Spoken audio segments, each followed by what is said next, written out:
notre grande nuit de prière sous la thématique restauration des familles. Amen. C'est le mouvement TD qui organise cela. On a prié pour que nous puissions ensemble élever nos voix en faveur de la famille. Alléluia. Amen. Alors, nous pouvons nous poser la question de savoir c'est quoi la restauration des familles. Lorsqu'on parle de restauration, on fait simplement allusion au fait de remettre quelque chose à son état initial. Alléluia. Et lorsqu'on parle de famille, la famille ici, ce n'est pas le fait d'être, ce n'est pas simplement le fait d'être un homme et une femme ainsi que des enfants. Alléluia. La famille, c'est le projet de Dieu. Alléluia. Je vais essayer d'expliquer ça. Lorsque on regarde au commencement, la première famille en ce qui concerne Adam et Ève, la raison pour laquelle Adam se retrouve avec Ève, c'est parce qu'il y a un projet. Alléluia. C'est parce qu'il y a le projet de Dieu. Dieu va dire, il n'est pas bon que l'homme soit seul, il lui faut une aide. Alléluia. Et c'est parce qu'il y avait le projet de Dieu que la famille est née. Amen. Donc, la famille, en un mot, c'est d'abord le projet de Dieu. C'est d'abord le plan de Dieu qu'il donne à un homme. Alléluia. Et parce qu'il donne ce projet à un homme et que le projet en question est lourd, le projet en question sera difficile à pouvoir exécuter. Voici pourquoi il donne à Adam une aide semblable. Alléluia. Et parce que Dieu est un Dieu qui travaille dans plusieurs générations, c'est la raison pour laquelle il donne au couple, il donne à Adam et Ève des enfants pour perpétuer son plan, pour perpétuer son projet. Alléluia. Alors ainsi, la famille selon Dieu, c'est d'abord le projet qu'il donne à un homme et après avoir donné ce projet, cet homme sera accompagné d'une femme et ensuite des enfants. Alléluia. Alors, j'aurai la responsabilité de nous parler ce soir sur un point précis. Ce que je dis, ou du moins ce que je m'apprête à dire, nous l'avons déjà traité. Et pour ceux qui ne sont certainement pas informés, vous pouvez trouver l'intégralité du message sur nos différentes plateformes. Alléluia. Amen. Alors, je vais aborder ce soir le principe de la vocation individuelle. Amen. Est-ce que quelqu'un peut dire avec moi le principe de la vocation individuelle? Alléluia. Alors, nous devons comprendre que lorsque Dieu crée un homme, il ne crée pas de photocopie. Alléluia. Lorsque Dieu envoie quelqu'un sur terre, c'est parce qu'il a prévu de faire quelque chose de spécifique avec cet homme. Alléluia. Et nous pouvons le voir, lorsque la Bible va nous parler, c'est un texte avec lequel nous sommes certainement familiers, Jérémie chapitre 1, lorsque cette parole va nous dire, avant que tu ne sois formé dans le sein de ta mère, je te connaissais déjà et je t'avais établi prophète. Alléluia. On peut se rendre compte que Dieu, avant même que Jérémie ne soit dans le sein de sa mère, il avait déjà établi, il avait déjà un projet pour lui. Alléluia. C'est de cette même façon que toi et moi ce soir, je crois que Dieu a un projet déjà établi sur chacune de nos vies. Amen. Alléluia. Lorsqu'on parle de vocation ici, la vocation c'est ce que Dieu t'appelle à faire. La vocation, c'est le projet de Dieu sur ta vie. Alléluia.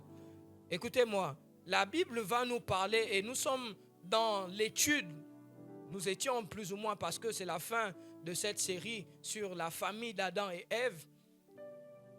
La famille d'Adam et Ève a respecté le principe de la vocation individuelle. Alléluia. Et nous allons cela. Prenons rapidement nos Bibles. Dans Genèse chapitre 4, le verset 2, c'est notre texte de base, si on peut se lever.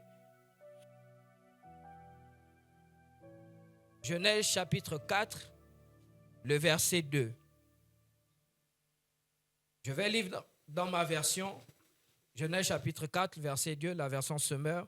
La Bible dit, « Elle mit encore au monde le frère de Caïn, Abel.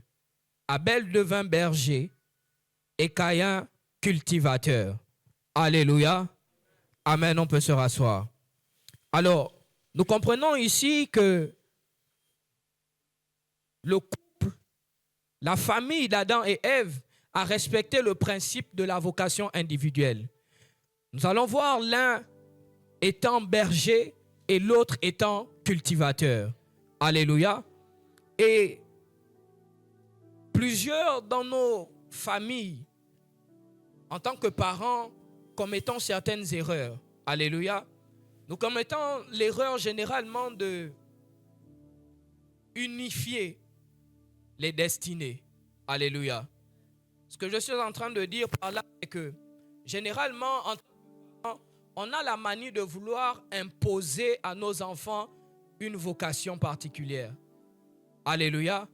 Parce que certainement, on voulait être journaliste. On n'a pas pu le devenir. Mais parce qu'on a des enfants, on veut imposer à ces enfants-là le fait de devenir des journalistes. Alléluia. Nous devons comprendre qu'en tant que parents, nous ne sommes que des gestionnaires de ces enfants. Alléluia. Ces enfants ne nous appartiennent pas. Ces enfants appartiennent à Dieu. Alléluia. Alléluia. Et parce qu'ils appartiennent à Dieu, Dieu a un projet spécifique dans la vie de chaque enfant. Alléluia. Et c'est souvent ce genre d'erreur-là que beaucoup de parents commettent. On veut que dans une famille, parce que papa est médecin, on veut que tous les enfants derrière soient également des médecins. Alléluia. C'est une mauvaise façon de penser. Amen. Mon père, notre père, que parfois le diable n'a pas besoin de combattre les enfants. Il a juste besoin de brouiller l'intelligence des parents. Il a juste besoin de semer une mauvaise pensée dans la compréhension des parents et toute une génération, toute une destinée se retrouve à être hypothéquée. Alléluia. Amen. Est-ce qu'on peut m'envoyer le texte? Le psaume 139, le verset 16. Psaume 139, le verset 16.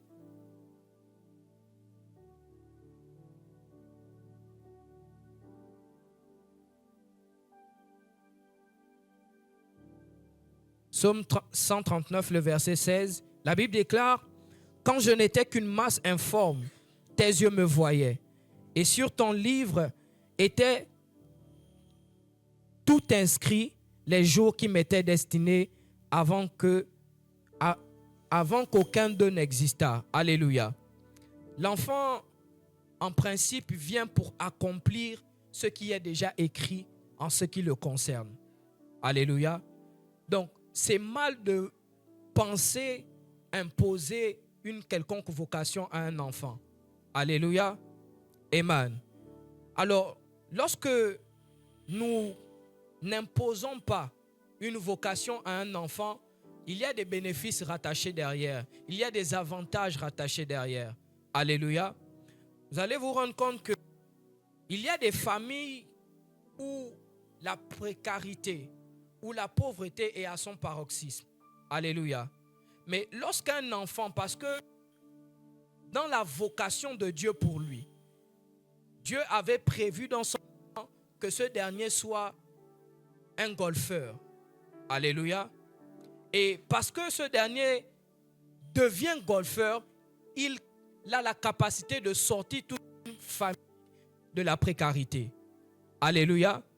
C'est parce que quelqu'un tel que Michael Jordan, par exemple, s'est lancé dans le basket que sa famille a pu être sauvée. Alléluia. Il y a plusieurs bénédictions à laisser un enfant pouvoir suivre sa vocation. Alléluia. Amen. Dans le livre de 1 Samuel, le chapitre 1, le verset 22, 1 Samuel chapitre 1, le verset 22, la Bible va nous dire quelque chose de très intéressant.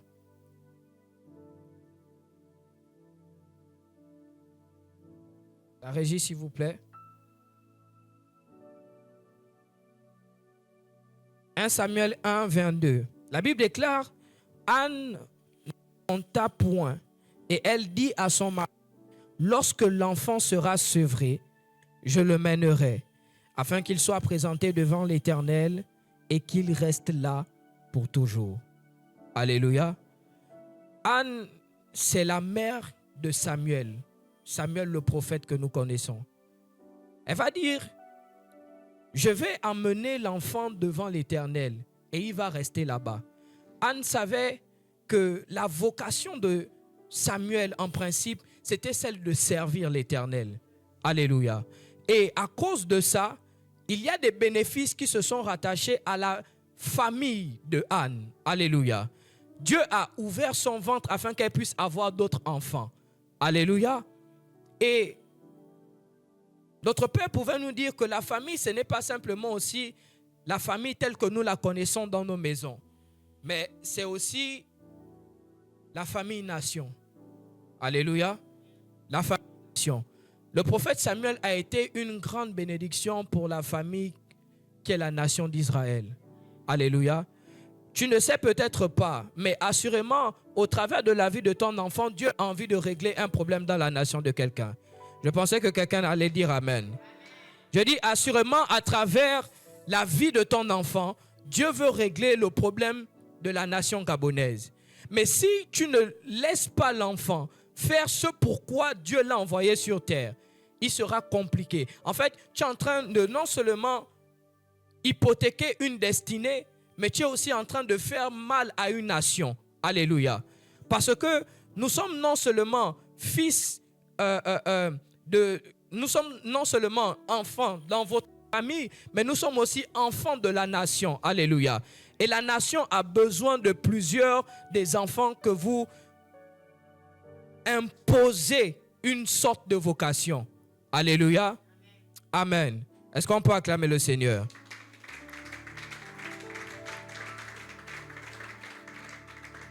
Alléluia.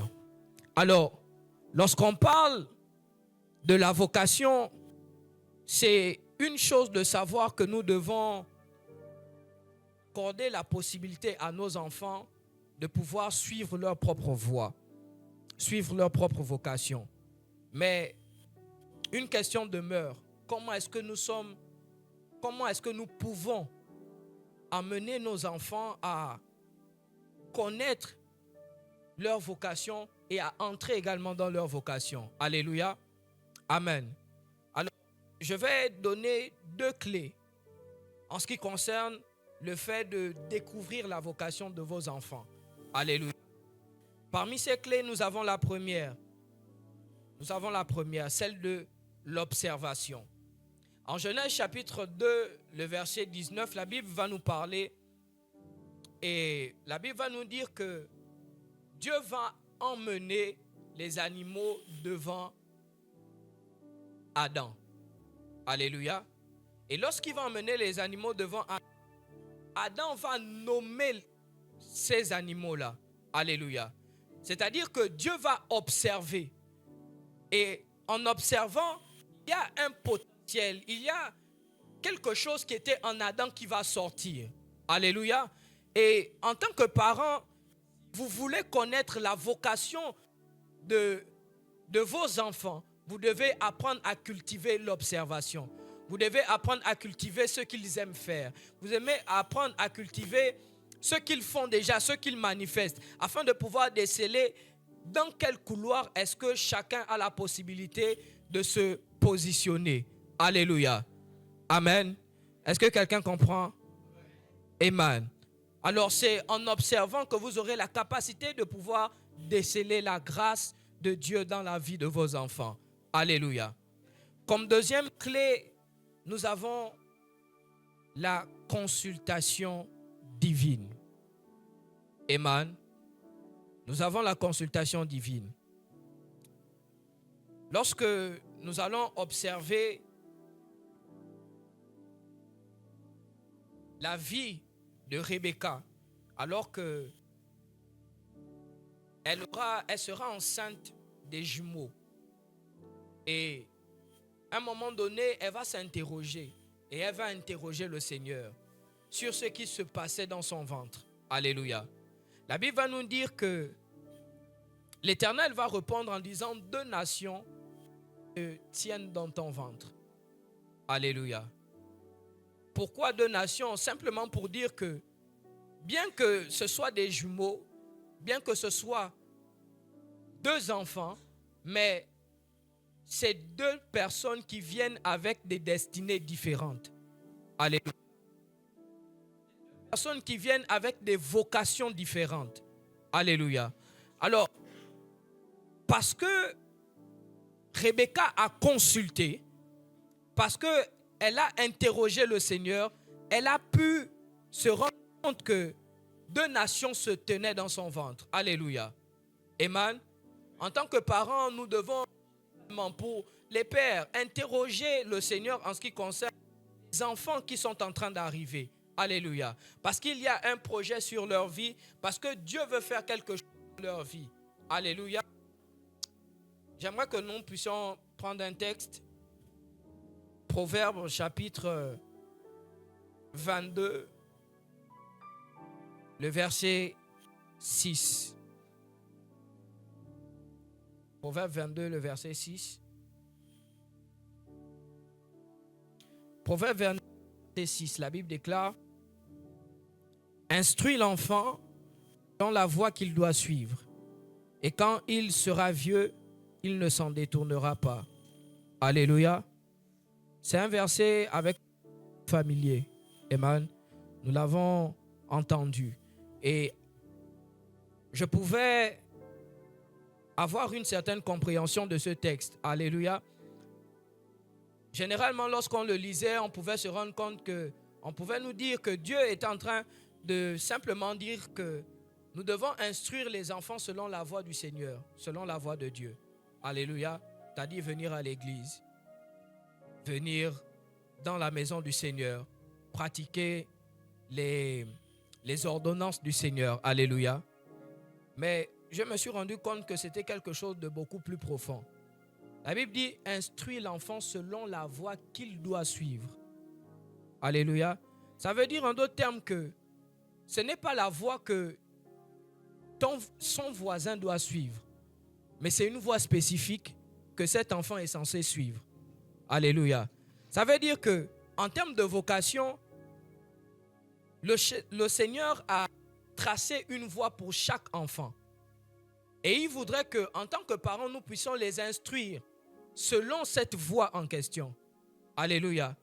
Ça veut dire que, je ne sais pas comment dire ça à quelqu'un, mais ça veut dire que si dans le projet de Dieu, il avait prévu qu'un enfant soit ingénieur, en principe, on est censé déceler cela et l'instruire en tant que parents, nous, selon cette voie.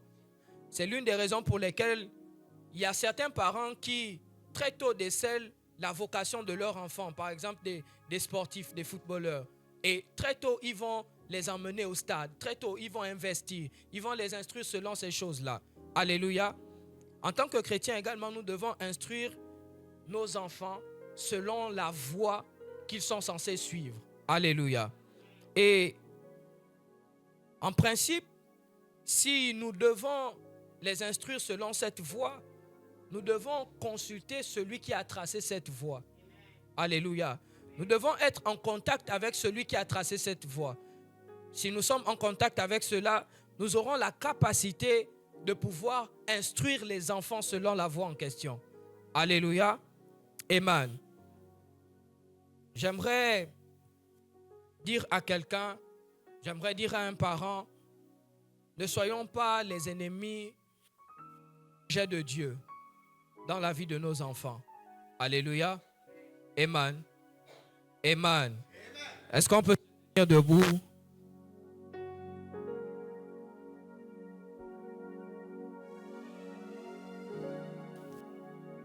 Aradabasha. Alléluia. Oh, nous avons compris le principe de la vocation individuelle. J'aimerais que tu puisses élever ta voix. J'aimerais que tu puisses, en tant que parent, demander pardon à Dieu parce que certainement tu as voulu imposer à ton enfant tu as voulu imposer à ton enfant ce que tu aurais voulu faire, mais que tu n'as pas pu faire. Est-ce que tu peux élever ta voix avec moi et de prier maintenant? Élève ta voix et prie. Élève ta voix et prie. Élève ta voix et prie. Élève ta voix et prie. Oh notre Père et notre Seigneur, nous venons te demander pardon encore ce soir. Seigneur, assurément nous avons plus notre Dieu imposer une quelconque vocation, Seigneur, à nos enfants. Nous avons, Seigneur, imposé une vocation à nos enfants. C'est alors que nous venons, oh Dieu, te demander pardon. Pardonne-nous, Seigneur, d'avoir imposé nos rêves. Pardonne-nous d'avoir imposé, Seigneur, oh Dieu, ce que nous aurions voulu faire, mais que nous n'avons pas pu faire. Seigneur, nous te supplions. Nous venons te demander pardon. Nous venons nous repentir de cela. Au nom puissant de Jésus. Nous venons nous repentir de cela. Au nom puissant de Jésus. Nous venons nous repentir de cela, Seigneur. Pardonne-nous, s'il te plaît. Dans le nom puissant de Jésus. Dans le nom puissant de Jésus. Amen. Alléluia. J'aimerais que nous puissions élever nos voix et de dire, Saint-Esprit, révèle-moi la vocation de mes enfants. Révèle-moi la vocation de mes enfants. Si tu es là et que tu es enfant, tu es jeune, j'aimerais que tu pries également et de dire, Saint-Esprit, révèle-moi ma vocation. Alléluia. Est-ce qu'on peut élever nos voix comme ça? Élève ta voix et prie, élève ta voix et prie, élève ta voix et prie. Élève ta voix et prie, élève ta voix et prie. Prie au nom de Jésus, prie au nom de Jésus. Seigneur, nous venons, oh Dieu, élever nos voix, Seigneur. Révèle la vocation, Seigneur, de nos enfants. Dans le nom puissant de Jésus. Nous ne voulons plus, Seigneur, hypothéquer les destinées de nos enfants. Nous ne voulons plus, Seigneur, hypothéquer les destinées de nos enfants. C'est alors que nous te prions dans le nom de Jésus. S'il te plaît, révèle-nous, Seigneur, oh Dieu, les destinées de nos enfants. Dans le nom puissant de Jésus. Dans le nom puissant de Jésus. Nous te supplions. Nous te supplions. Nous te supplions. Ouvre, Seigneur. Révèle-nous cela, révèle-nous cela. Révèle-nous les destinées de nos enfants. Révèle-nous les destinées de nos enfants. Au nom de Jésus. Seigneur, alors que nous sommes en train de te prier, révèle-moi, révèle-nous, Seigneur, nos destinées. Nous sommes jeunes, Seigneur. Nous voulons connaître ce à quoi tu nous appelles. Nous voulons connaître ce à quoi tu nous as destinés. Nous voulons connaître là où tu as décidé de nous placer afin de pouvoir régner. Seigneur, nous te prions dans le nom de Jésus. Révèle-nous nos vocations. Au nom puissant de Jésus. Au nom puissant de Jésus. Au nom puissant de Jésus. Élève ta voix et prie. Élève ta voix et prie. La caparadalabashata. Les capacetes les katabaya. Rakatapalade. Tu es parent, élève ta voix et prie. Demande à l'Éternel d'ouvrir tes yeux. Demande à l'Éternel d'ouvrir tes yeux. Demande au Saint-Esprit d'ouvrir tes yeux sur la vocation de tes enfants. Sur la vocation de tes enfants. Tu es jeune, tu es là. Élève ta voix et prie. Tu es connecté à ce live. Élève ta voix et prie. Élève ta voix et prie. Prie, élève ta voix au nom de Jésus. Prie, élève ta voix au nom de Jésus. Prie, élève ta voix au nom de Jésus. Paradaba Chataleyadave. Rakata Paradeleve. Élève ta voix et demande à l'Éternel de pouvoir ouvrir tes yeux afin de pouvoir discerner la vocation de tes enfants. Demande au Saint-Esprit d'ouvrir tes yeux afin de pouvoir discerner la vocation de tes enfants. Si tu es jeune, tu es là, demande au Saint-Esprit d'ouvrir tes yeux afin de pouvoir discerner ta vocation. Élève ta voix et prie. Élève ta voix et prie maintenant.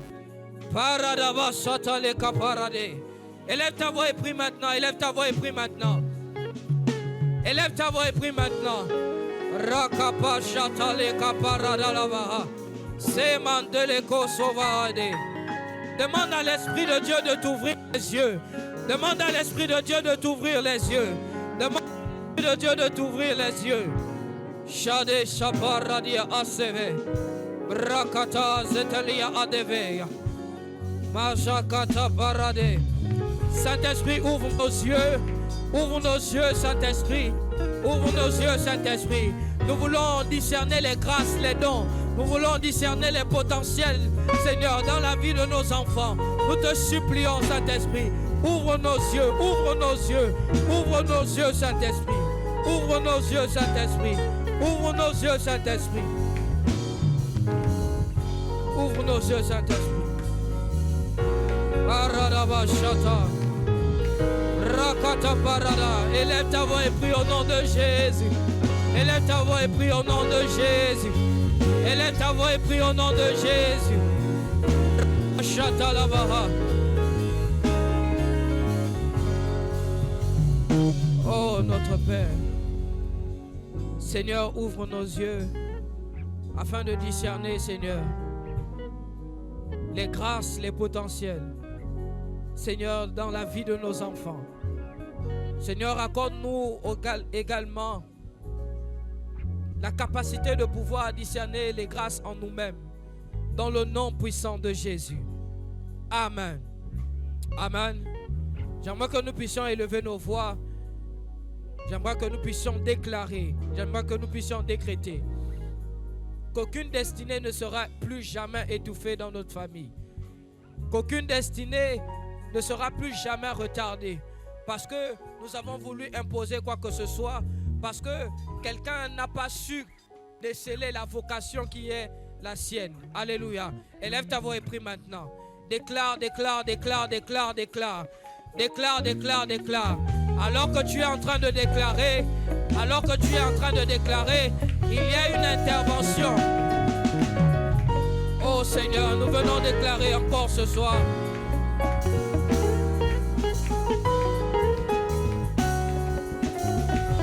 Déclare, déclare, déclare, déclare. Baradaba Shatale Kabarade. Merakata Baradia. Déclare, déclare, déclare, déclare, déclare, déclare, déclare. Shadaba Shate. Oh Seigneur, nous venons déclarer dans le nom puissant de Jésus. Seigneur, que plus aucune, Seigneur, destinée ne sera étouffée. Plus aucune vocation, Seigneur, ne sera étouffée. Plus aucun potentiel, Seigneur, ne sera étouffé. Dans le nom puissant de Jésus. Dans le nom puissant de Jésus. Dans le nom puissant de Jésus. Dans le nom puissant de Jésus. Dans le nom puissant de Jésus. J'aimerais que tu puisses élever ta voix et de continuer à déclarer que chaque enfant dans ta maison marchera dans l'élection de Dieu pour lui. Alléluia. Élève ta voix et déclare comme ça. Déclare, déclare au nom de Jésus. Déclare au nom de Jésus. Déclare au nom de Jésus. Déclare au nom de Jésus. Seigneur, nous te prions dans le nom de Jésus.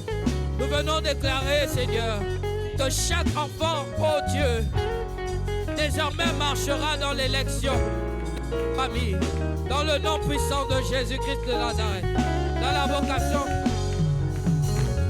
Alabashata labaha, rakata parada labaha sete, balakata maha sete.